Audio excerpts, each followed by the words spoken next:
Thank you, Mr. Forcina, members of the board, members of the public, Superintendent Hoffman, and Ms. Avalos. So we actually were not in a position, nor were we planning on presenting the Hemet Edison report. We'd be happy to discuss that with you. I want to be very clear about the nature of the report and why it was commissioned. Superintendent Hoffman, myself, Mr. Mate, and a number of other staff members behind the scenes have been working with Mr. Graham and his counterparts since January of 2016.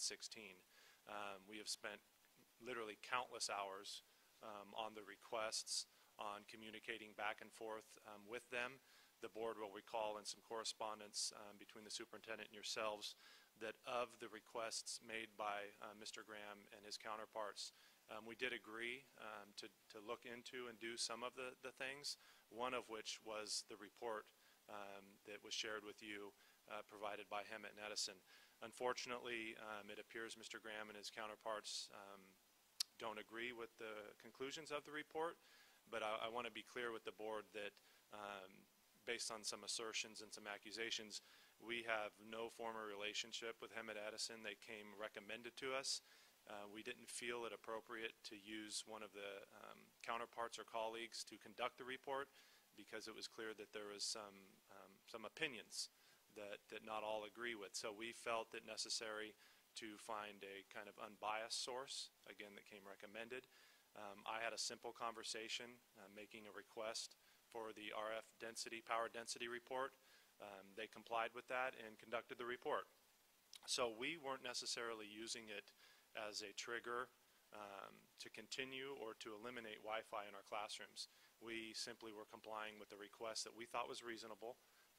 Although we only did 3 schools as opposed to all schools, we thought it would be a good sampling and an indicator. As it was shared with the board, you'll see that the results of the report were that in all cases at all 3 schools, the levels were far below federal communication standard levels. In some cases, thousands of times below, no less than, I believe it was 320 times below the standard.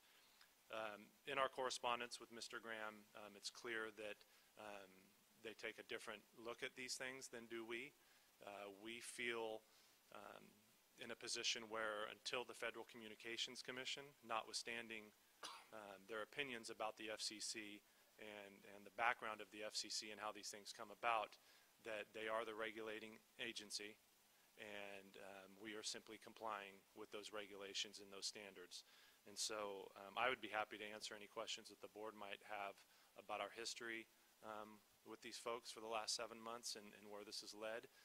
We've felt that some of the requests were reasonable and could be easily accommodated, and we've done so. Clearly, we've stopped short, though, of eliminating Wi-Fi in all of our schools and classrooms. So with that, I'd be happy to entertain any questions that you might have. Thank you, Rob. Are any questions for Mr. Pierce? Okay.